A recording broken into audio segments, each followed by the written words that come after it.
PM Modi के marathon दौरों को लेकर, जिसका आज है तीसरा दिन। और बड़ी जानकारी यह है कि आज प्रधानमंत्री नरेंद्र मोदी पश्चिम बंगाल के दौरे पर हैं। सुबह 10:15 बजे कोलकाता में देश की पहली अंडर वाटर मेट्रो का वो उद्घाटन करेंगे। 15,400 करोड़ रुपए की कई कनेक्टिविटी परियोजनाओं का उद्घाटन और शिलान्यास प्रधानमंत्री नरेंद्र मोदी करने वाले हैं। इसके बाद सुबह 11:30 बजे बारासात में एक रैली वो करेंगे। पश्चिम बंगाल के बाद प्रधानमंत्री आज जाएंगे बिहार। दोपहर करीब 3:30 बजे बेतिया में 8,700 करोड़ रुपए की कई विकास परियोजनाओं की सौगात देंगे। बेतिया में प्रधानमंत्री रैली को भी संबोधित करेंगे। तो आज इस तरीके का कार्यक्रम प्रधानमंत्री नरेंद्र मोदी का रहने वाला है और इन तूफानी दौरों को बीजेपी के मिशन 400+ के लिए सबसे ज्यादा महत्वपूर्ण माना जा रहा है। प्रधानमंत्री मोदी और विरोधियों के बीच वार और पलटवार का नया राउंड शुरू हो चुका है। प्रधानमंत्री मोदी देश भर में घूम रहे हैं, खासकर कि साउथ इंडिया में उनका फोकस एकदम क्लियर है। पिछले 65 दिनों का अगर जिक्र करें तो 6 राज्य वो घूम चुके हैं, जिस तमिलनाडु और केरल में बीजेपी के पास लोकसभा की एक भी सीट नहीं है, वहां पर 4 बार वो जा चुके हैं। दक्षिण के राज्यों को साथ कर पहले ओडिशा और अब पश्चिम बंगाल पहुंचे हैं, लेकिन जब तेलंगाना में वो थे तो उन्होंने विरोधियों पर जमकर प्रहार भी किया था।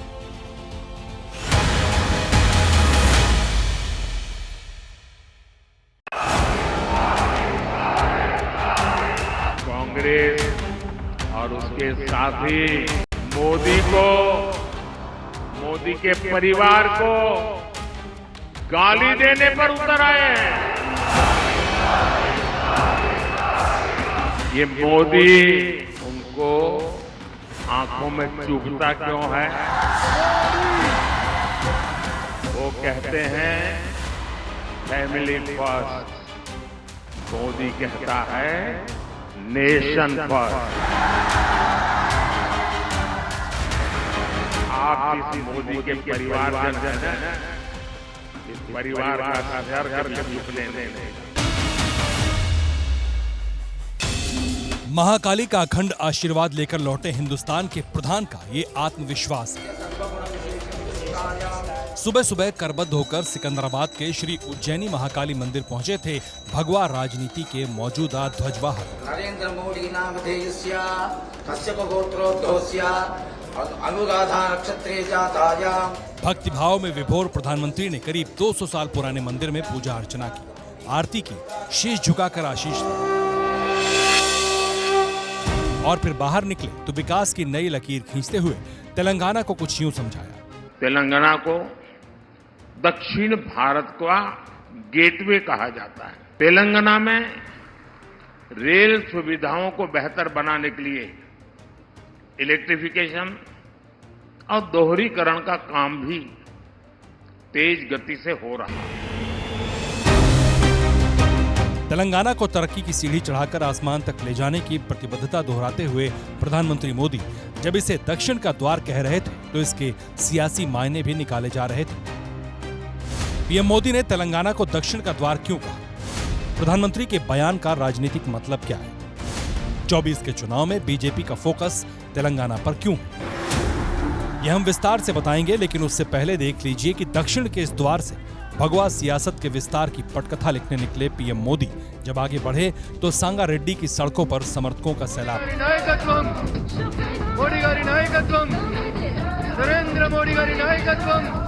प्रधानमंत्री के सम्मान में फूलों की पंखुड़ियां बरस रही थी। जय श्री राम, जय श्री राम।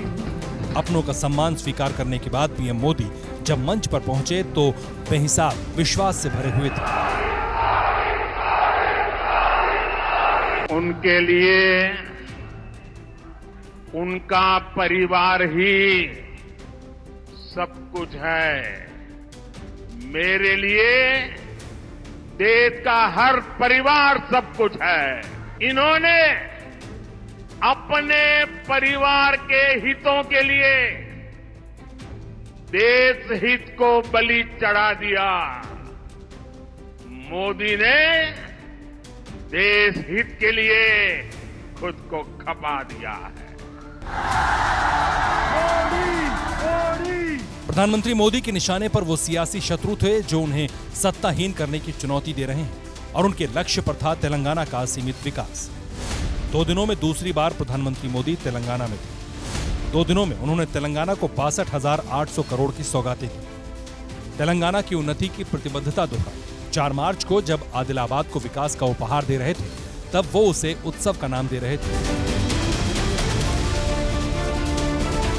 आज देश में विकास का जो उत्सव चल रहा है, उसमें मैं अपने तेलंगाना के भाई और बहनों के बीच ये विकास का उत्सव मनाने आया हूं। जिस तेलंगाना के शहरों में 2 दिनों तक प्रधानमंत्री घूमते रहे, वहां अगले कुछ हफ्तों में बीजेपी के बड़े-बड़े दिग्गजों का जुटान होने वाला है। अब तक यही कहा जाता रहा कि बीजेपी के लिए दक्षिण का द्वार कर्नाटक है। दरअसल कर्नाटक ही दक्षिण भारत का वो पहला राज्य है जहां बीजेपी ने सरकार बनाई थी। लेकिन तेलंगाना के बारे में प्रधानमंत्री मोदी ने जब ये कहा कि तेलंगाना दक्षिण का द्वार है, उससे ये साबित हो गया कि अब तेलंगाना के आश्रय बीजेपी दक्षिण भारत में अपना प्रसार करेगी। यूं ही नहीं, बीजेपी को तेलंगाना से उम्मीदें जगी हैं। तेलंगाना में लोकसभा की 17 सीटें हैं। 2019 में बीजेपी को 4 सीट मिली थी। ये 19.65% वोट है, जो कर्नाटक के बाद सबसे ज्यादा है। जबकि 2014 में सिर्फ 1 सीट मिली थी और वोट 10% के करीब था। 2023 के आखिर में हुए विधानसभा चुनाव में 1 से 8 तक पहुंचने वाली बीजेपी लोकसभा चुनाव में डबल डिजिट में पहुंचना चाहती है। लेकिन आगे का सवाल है, ये कैसे संभव होगा?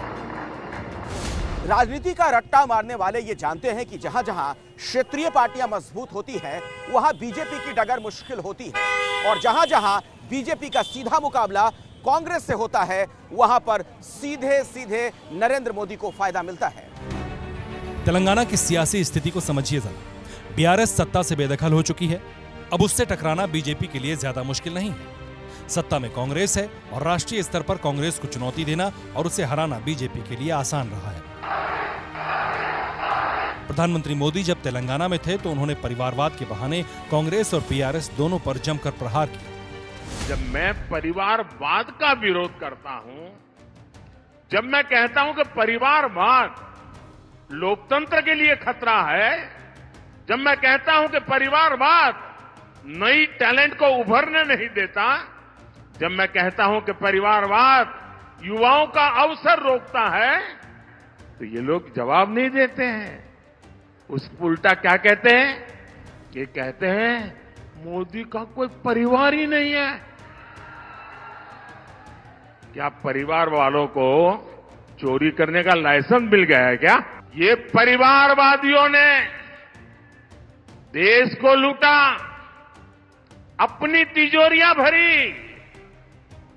मोदी ने उसको जो तनख्वाह मिलती है ना, सरकार से जो पेमेंट मिलता महीने का, उसमें से भी जब जब मौका आया, कुछ न कुछ मैंने लोगों के लिए खर्च कर दिया है, दान कर दिया है।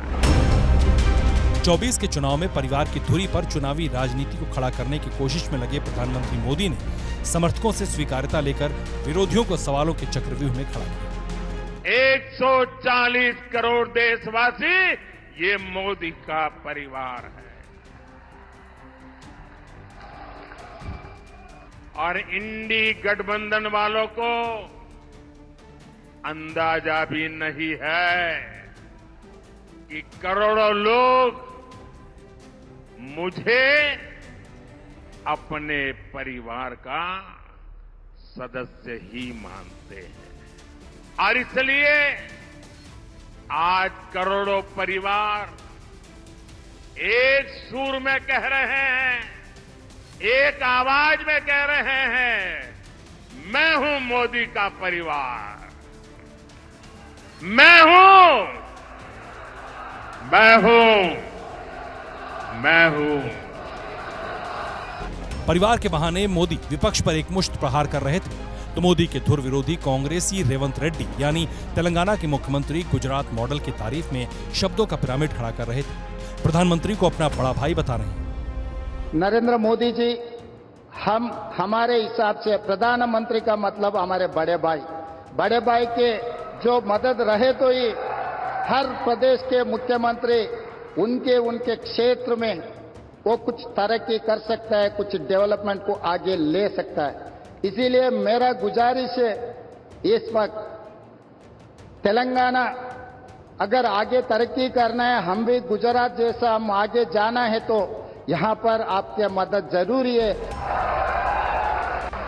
रेवंत रेड्डी ने जैसे ही गुजरात मॉडल की तारीफ की, वैसे ही सियासी भूचाल आ गया। बीजेपी इसे लेकर उड़ गई, जबकि कांग्रेस इससे किनारा करने में जुटी है। श्रीमान रेवंत रेड्डी को मैं अभिनंदन करूंगा, बहुत बधाई के लायक हैं वो, शाबाश चीफ मिनिस्टर मैं कहूंगा। ये जनता के हित में मोदी जी की सही जो भावना है उसके अनुकूल उन्होंने एक स्वागत किया और साथ में रहे। मैं इसको गुजरात मॉडल नहीं कहूंगा, ये मोदी मॉडल कहूंगा। ये मोदी मॉडल के खिलाफ हम लड़ रहे हैं। बीजेपी दक्षिण में विस्तार की तैयारी में है और सियासी विरोधी ही उनकी राहों में रेड कारपेट बिछाने में जुटे हैं। रेवंत रेड्डी मोदी मॉडल की तारीफ कर रहे हैं, तो इंडिया गठबंधन के दूसरे दलों के नेता राम के नाम पर वॉकओवर देने की तैयारी में है। नरेंद्र मोदी को सत्ताहीन करने के इरादे से बने इंडिया गठबंधन के कई नेता बार बार भगवान श्री राम को लेकर सवाल खड़े करते हैं। वो भगवान राम जो करोड़ों हिंदुओं के आस्था के प्रतीक हैं, उन्हें लेकर कई बार बयानबाजी की जाती है और बीजेपी ने इसे बड़ा मुद्दा बना दिया है। इसीलिए आप देखेंगे कि प्रधानमंत्री मोदी अपनी रैलियों में अक्सर इस मुद्दे पर बोलते भी हैं और भगवान श्री राम का जिक्र भी करते हैं।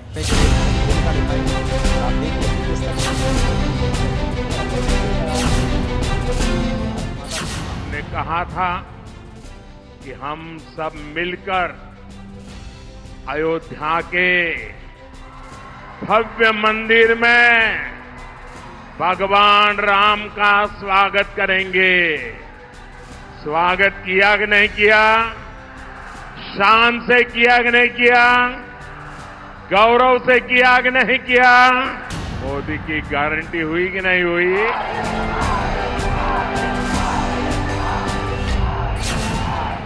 सांगारेड्डी में खड़े प्रधानमंत्री मोदी राम मंदिर के जरिए अपने उस पुरातन वोट बैंक को साध रहे थे जिसकी सोच में सनातन है। भारत माता की। नरेंद्र मोदी जब मंदिर के आश्रय सत्ता की राह आसान करने में जुटे हैं, तब मोदी विरोधी गठबंधन के नेता अपने शब्दों से उनके लिए लाल कारपेट बिछा रहे हैं। उन्हीं में से एक हैं ए राजा। ஆனால் நீ சொல்லுகிற கடவுள் இந்த கடவுள் என்றால், இதுதான் ஜெய் ஸ்ரீராம் என்றால், இதுதான் பாரத மாதாக்கு ஜி என்றால், அந்த ஜெய் ஸ்ரீராமனையும் பாரத மாதாவையும் ஒருபோதும் நாங்கள் ஏற்றுக்கொள்ள மாட்டோம். தமிழ்நாடு ஏற்றுக்கொள்ளாது. मर्यादा पुरुषोत्तम श्री राम के नाम पर मर्यादा का पिंडदान करने वाले ए राजा कौन है, वो जान लीजिए। ए राजा देश के पूर्व केंद्रीय मंत्री, इंडिया गठबंधन में शामिल डीएमके के वरिष्ठ नेता, इस वक्त नीलगिरी से सांसद है। जो शख्स 7 बार सांसद है, वो सनातन पर और श्री राम पर सवाल उठा रहा है। जिस डीएमके के नेता ए राजा हैं, उसी पार्टी के हैं उदयनिधि स्टालिन भी। उदयनिधि स्टालिन को सुप्रीम कोर्ट ने कड़ी फटकार लगाई है। सनातन को लेकर जिन अपशब्दों का इस्तेमाल स्टालिन ने किया था, उस पर कोर्ट का साफ तौर पर यह कहना था कि आप कोई आम व्यक्ति नहीं हैं, आप एक मंत्री हैं। आपको यह पता होना चाहिए कि आप किन शब्दों का इस्तेमाल कर रहे हैं और इसके क्या परिणाम हो सकते हैं। 3 मार्च को अपनी पार्टी के सर्वोच्च नेता और तमिलनाडु के मुख्यमंत्री के जन्मदिन पर बेकाबू हुए ए राजा ने हिंदुस्तान को मुल्क तक मानने से इनकार कर दिया। நல்லா புரிஞ்சுங்க, இந்தியா எப்போதும் ஒரு நாடு அல்ல. ஒரே நாடுனா ஒரே மொழி, ஒரே பண்பாடு, ஒரே கலாச்சாரம் இருந்தால் ஒரு நாடு. இந்தியா நாடல்ல, இந்தியா துணை கண்டம், sub continent. So India is not a country, it is a subcontinent. Andimuthu Raja எனும் நான் சட்டபூர்வமாக ये वही ए राजा हैं जो संसद में खड़े होकर 11 बार देश की अखंडता और अक्षुण्णता की शपथ ले चुके हैं। देश की अखंडता की शपथ लेने वाले ए राजा वोट की खातिर बर्थडे पार्टी में ऐसे मदहोश हुए कि सारी सीमाएं लांघ गई। जाहिर है इस जुर्रत के बाद ए राजा पर प्रचंड प्रहार होना शुरू हो गया। ए राजा और डीएमके के जरिए इंडिया गठबंधन पर सवाल उठाए जा रहे हैं। ये इंडिया गठबंधन या तो भारत के आस्था, संस्कार, संस्कृति, सनातन के अपमान पर चुप रहता है, मौन स्वीकृति या बोलने की हिम्मत नहीं कर पाता क्योंकि चुनाव जीतना जरूरी है। तो क्या डीएमके को किसी दूसरे पंथ के ईश्वर के बारे में ऐसा बोलने का अधिकार है? ए राजा की पार्टी तमिलनाडु में सत्तासीन है। वहां बीजेपी अब तक संसदीय जीत से दूर है। वहां इस बार पीएम मोदी नई लकीर खींचने के लिए बेहिसाब मेहनत कर रहे हैं। 4 मार्च को भी प्रधानमंत्री मोदी तमिलनाडु में थे। इस साल अब तक 4 बार तमिलनाडु पहुंच चुके हैं। करोड़ों की परियोजनाओं की सौगात के साथ साथ मंदिरों में पूजा पाठ भी की। 4 मार्च को जब प्रधानमंत्री मोदी तमिलनाडु पहुंचे थे तो परिवार के नाम पर सत्ताधारी पार्टी पर कुछ यूं प्रहार किया था। मैं जब भी तमिलनाडु आता हूं, कुछ लोगों के पेट में दर्द होने लगता है। इन्हें इस बात से तकलीफ होती है कि बीजेपी का जनाधार यहां लगातार बढ़ रहा है और आज यहां चेन्नई में भी हम देख रहे हैं दूर दूर तक लोग ही लोग बैठे हैं, उत्साह से भरे हुए लोग बैठे हैं। स्वच्छ भारत तमिलनाडु बीजेपी के अध्यक्ष के अन्नालया गली गली घूम रहे हैं, वोटर्स को गोलबंद कर रहे हैं। दक्षिण के राज्यों में बीजेपी की विस्तार की कोशिश में जुटे हैं। अब जरा 2019 के आंकड़ों में देखिए कि दक्षिण भारत में बीजेपी कहां खड़ी है। दक्षिण भारत में 6 राज्य और 2 केंद्र शासित प्रदेश हैं। इन 8 राज्यों को मिलाकर लोकसभा की 132 सीटें हैं और इनमें से बीजेपी के पास सिर्फ 30 सांसद हैं। बीजेपी के पास जो 30 सीटें हैं वो भी सिर्फ 2 राज्यों यानी कर्नाटक और तेलंगाना में। बाकी हर जगह 0 पर सिमटी हुई है पार्टी। और बीजेपी के थिंक टैंक ये अच्छी तरह जानते हैं कि अगर 400 सीटों का लक्ष्य हासिल करना है तो दक्षिण के दुर्ग में मौजूदगी बढ़ानी पड़ेगी। यही वजह है कि प्रधानमंत्री मोदी के सियासी दौरे की शुरुआत ही इस साल दक्षिण भारत से हुई। 2 और 3 जनवरी को तमिलनाडु, लक्षद्वीप और केरल पहुंचे। 2024 में अब तक केरल, कर्नाटक, आंध्र प्रदेश सबको नाप चुके। पिछले 15 दिनों में देश को जो सौगातें दी हैं, उनमें से आंध्र प्रदेश ऐसा सूबा है जिसे एम्स, IIT, IIM, IITDM मिला है। जाहिर है 400 सीटों का लक्ष्य लेकर चुनावी युद्ध में उतरी बीजेपी का फोकस क्लियर है। हिंदी पट्टी को साधकर दक्षिण में वोट के विस्तार की कोशिश है। इसी कड़ी में बीजेपी के सबसे बड़े नेता ने मोर्चा संभाल लिया है। तेलंगाना के रास्ते दक्षिण में बीजेपी के विस्तार की लकीर खींचते हैं।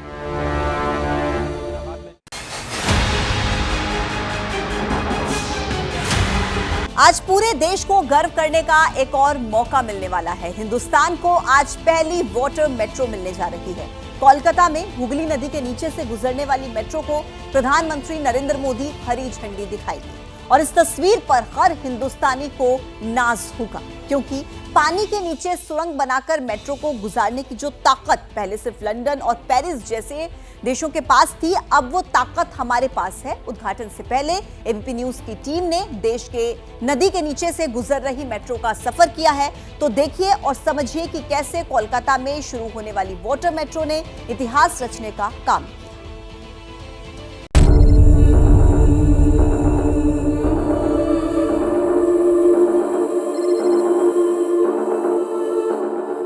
स्क्रीन पर मौजूद इस तस्वीर से हिंदुस्तान बखूबी वाकिफ है। पश्चिम बंगाल की पहचान हुगली नदी। 260 किलोमीटर लंबी हुगली गंगा नदी का ही एक हिस्सा है और इसी गंगा नदी की गोद में से होकर कोलकाता में मेट्रो के दौड़ने का रास्ता निकला है।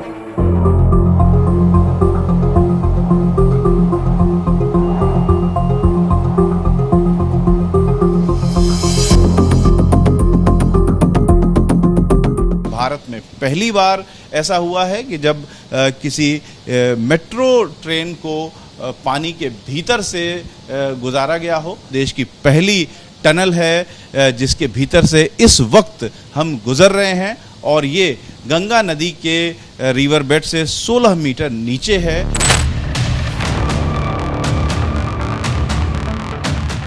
ये किसी चमत्कार से कम नहीं है। देश के इंजीनियरों ने वो कमाल कर दिखाया है जिसे दुनिया सलाम कर रही है।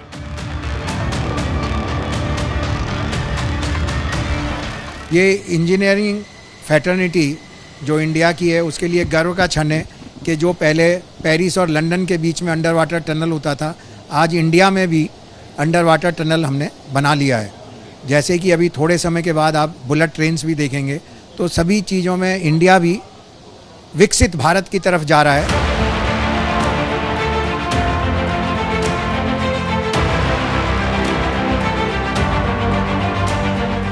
एकदम सटीक बात कही है। अंडर वाटर मेट्रो, ये वो शब्द हैं जिन्हें सुनने के बाद हिंदुस्तानी तो बस हैरान हुआ करते थे, लेकिन अब हैरान होने का नहीं बल्कि दुनिया को हैरान करने का वक्त आ चुका है। लंदन और पेरिस के बीच जो ट्रेन दौड़ी उसका रास्ता पानी के नीचे से होकर जाता था, और अब भारत के कोलकाता शहर में पहली बार हुगली नदी के नीचे से मेट्रो दौड़ने लगी है।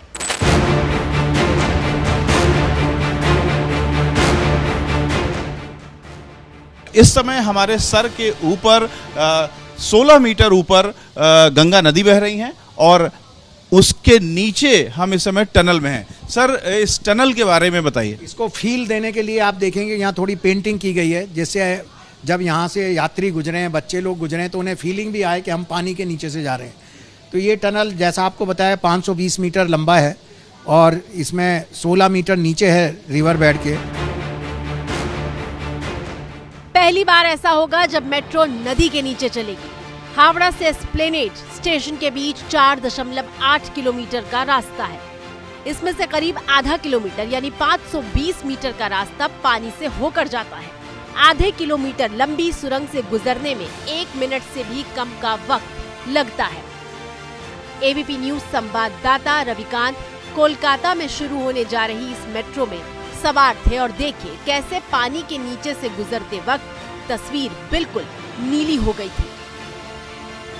ये मेन एरिया है, हुगली नदी के नीचे से हम गुजर रहे हैं। ये जो 520 मीटर अब खत्म होने वाला है, क्योंकि ये पूरी तरह से लाइटिंग की हुई है, जगह जगह इंफो सिस्टम भी दिया हुआ है, जबरदस्त वायरिंग की गई है। और इसकी जब बोरिंग की गई थी, टीबीएम के जरिए बोरिंग की गई थी, ऊपर से शाफ्ट बना करके टीबीएम को नीचे धीरे धीरे करके लाया गया था।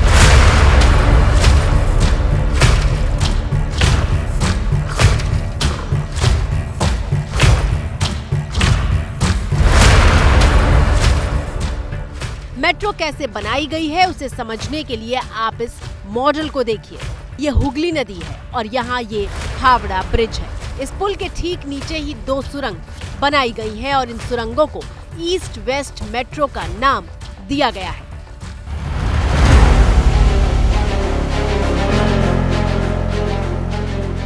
लेकिन ये कर दिखाना इतना आसान नहीं था। नदी के भीतर 520 मीटर लंबी सुरंग बनाना कितनी बड़ी चुनौती थी, उसके लिए इस तस्वीर को देखिए। आपकी स्क्रीन पर यह हावड़ा रेलवे स्टेशन है, जो सबसे व्यस्त रेलवे स्टेशन कहा जाता है। हावड़ा रेलवे स्टेशन के सामने ही हुगली नदी बहती है।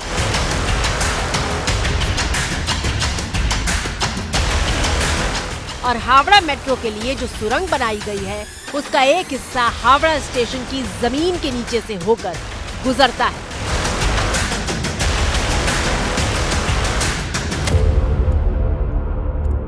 चुनौती ये थी कि करीब 100 साल पुराने रेलवे स्टेशन के नीचे से सुरंग निर्माण का काम कैसे शुरू किया जाए।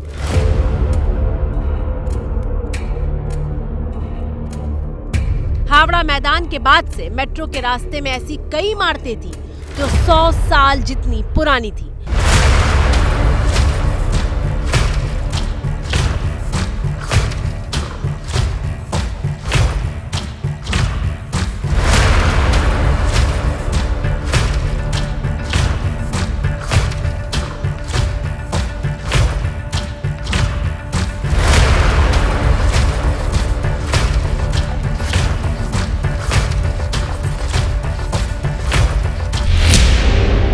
सबसे बड़ी चुनौती थी सैंपल लेना। आप अंडर द रिवर कर रहे हैं तो there was always a chance of water ingress, that is the major challenge. और इसकी जो स्ट्रैटा जो है हमारी, ये डेल्टा रीजन है, सदियों से जो है गंगा यहाँ पर बहती आ रही है और पूरी हिमालय से लेकर जो है ये यहाँ पर आकर सेटलमेंट डिपॉजिट्स करती गई है। जो द स्ट्रेटा जो हम लोग का है, it is not a normal strata which you find in a normal dry ground anywhere. ये पूरी खतरनाक ये है, it's can I mean anything can happen. ये सब को बचा कर जो है हम लोग ने जो वी डिड प्रॉपर सैम्पलिंग। लेकिन हर चुनौती को पार करते हुए बिना किसी इमारत को चोट पहुंचाए नदी के नीचे 500 मीटर लंबी सुरंग का काम पूरा किया गया और देश में सबसे गहरा यानी जमीन से 30 मीटर नीचे खुदाई करके हावड़ा मेट्रो स्टेशन तैयार किया गया।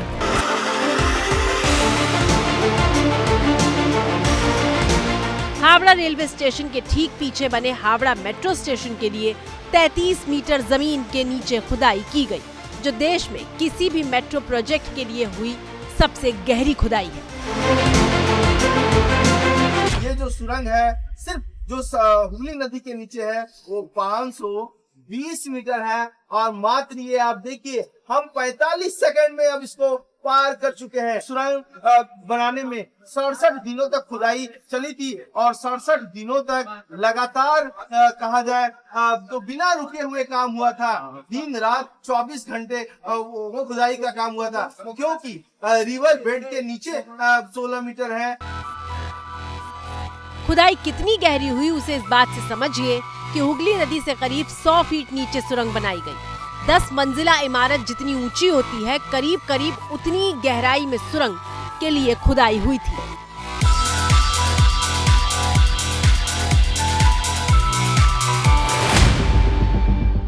देश के इंजीनियरों के लिए पानी के नीचे सुरंग की खुदाई करना कितना बड़ा चैलेंज था उसे इस बात से समझिए कि किसी भी वक्त पानी का खतरा मंडरा रहा था। इसलिए टनल की खुदाई के लिए जो बोरिंग मशीन मंगवाई गई उसे इस तरह से डिजाइन किया गया था कि अगर नदी के भीतर किसी भी तरह की इमरजेंसी सिचुएशन होती है तो मशीन सबमरीन बन जाती और काम कर रहे लोगों की जिंदगी की रक्षा करती।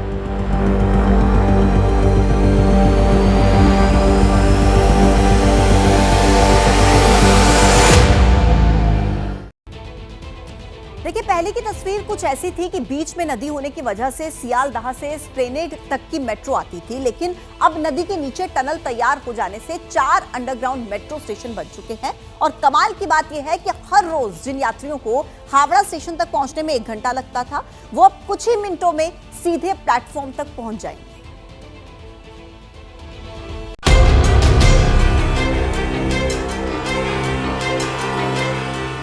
तो कहानी कुछ ऐसी है कि कोलकाता घनी आबादी के बोझ से दबा वो शहर है जहां सड़कों की भी सांस फूलने लगती है। हावड़ा और सियालदह के बीच सड़क से दूरी तय करने में 1 घंटे से 45 मिनट तक लग जाते हैं, लेकिन अब ऐसा नहीं होगा।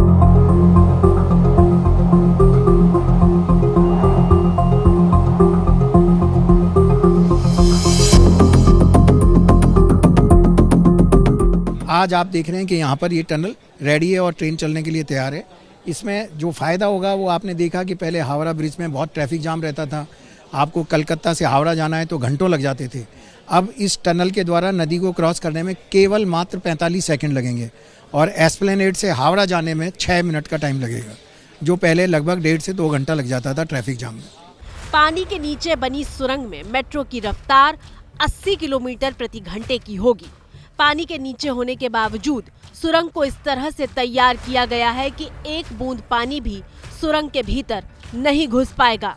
जरा देखिए, जब कोलकाता मेट्रो के लिए सुरंग का काम पूरा हुआ था तो इस मुश्किल काम को पूरा करने के बाद कैसे तिरंगा लहराकर खुशी का इजहार किया गया था। कोरोना के मुश्किल वक्त में भी हुगली नदी के नीचे चल रही सुरंग की खुदाई का काम नहीं रुका था। पैसों की बात करें तो सुरंग बनाने में 157 करोड़ रुपए प्रति किलोमीटर की लागत आई है। सुरंग बनाने में जिस तकनीक का इस्तेमाल किया गया है उसके मुताबिक 120 साल तक मेट्रो के इस सुरंग में दौड़ने में कोई दिक्कत नहीं आएगी। और अब ये मेट्रो स्टेशन दुल्हन की तरह सजकर तैयार है।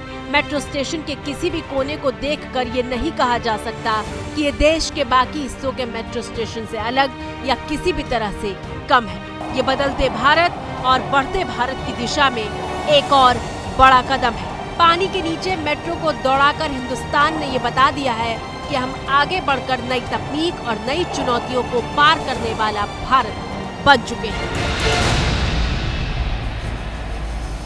पिछले 10 वर्षों में भारत ने जो गति हासिल की है बड़े लक्ष्यों को प्राप्त करने का जो हौसला पाया है, यह अभूतपूर्व है साथियों। और इसलिए नहीं कि मैं कह रहा हूं, दुनिया गाजे बाजे के साथ बोल रही है। अब देश न छोटे सपने देख सकता है और देश न अब छोटे संकल्प ले सकता है। सपने भी विराट होंगे, संकल्प भी विराट होंगे। और ये हमारा सपना भी है, हम सबका संकल्प भी है कि हमें भारत को विकसित बनाना है। प्रधानमंत्री बुधवार सुबह 10:15 बजे कोलकाता में शहरी मेट्रो कनेक्टिविटी परियोजनाओं का लोकार्पण करेंगे और इस लोकार्पण के जरिए प्रधानमंत्री कोलकाता और आसपास की लोकसभा सीटों को साधने की कोशिश करेंगे। पश्चिम बंगाल में लोकसभा की 42 सीटें हैं। इनमें से कोलकाता और आसपास की 6 शहरी सीटें हैं। कोलकाता नॉर्थ, कोलकाता साउथ, जादवपुर, बारासात, दमदम और हावड़ा। –